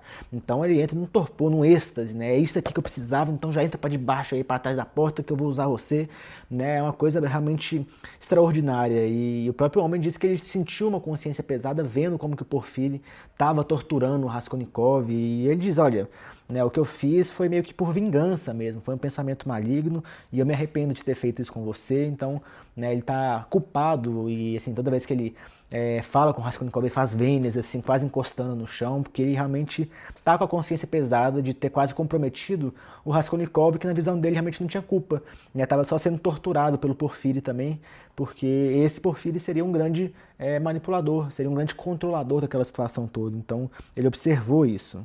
E aí o Raskolnikov fica impressionado, né? Ele diz, quase se perdera, quase dera cabo de si por causa de uma circunstância tão insignificante. Então um homem que viu aquela discussão ali acabou, né, se ofendendo, acabou ficando ressentido com ele. Então é uma coisa tão boba. E ele continua, portanto, para além do pretenso aluguer da casa e da conversa sobre sangue, este homem não podia contar nada. Portanto, o Porfírio também não dispõe de nada além de um delírio. Não tem fatos nenhum, só tem a psicologia, esse pau de dois bicos. Não tem nada de positivo. Então ele só tinha aquela informação muito básica, né, que o Raskolnikov de fato estava delirando, estava doido ali. Simplesmente foi num apartamento falando que queria alugar aquilo, falou sobre sangue, não sei o que, mas não tem nada além disso. Em momento algum houve uma verdadeira acusação. Quando esse homem chamou o Raskolnikov de assassino, ele exagerou muito na sua interpretação. Né? Tudo bem que ele é o assassino, mas com base em que ele poderia afirmar aquilo? É uma afirmação psicológica, mas pouquíssimo factual. Ele não sabia nada da verdade e agora ele já se arrepende. Ele vê que o que ele diz era pretensamente absurdo, ainda que não fosse, mas, né, com base nos conhecimentos que ele tinha, ele tomou consciência disso e viu que era absurdo e por isso ele se arrepende. Tá? E é bastante interessante isso, né? E a gente vê aqui essa exaltação do Porfírio, né? Ele fala, começa a bater com o punho no peito, andando pela sala, gritando: o que andais a fazer comigo, seus canalhas? Se me tivesse informado disso, eu próprio ia buscá-lo com a escolta, né? E ele ali batendo no peito e foi até xingando esse homem, né? Ele foi até, diz aqui, que criticando, descompondo-me, né? Então ele estava realmente exaltado, como tipo, eu precisava dessa informação, por que isso não apareceu antes? Agora me conta tudo. E aí o homem diz também que ele foi e chamou o Raskolnikov de assassino e o Raskolnikov nem reconheceu ele.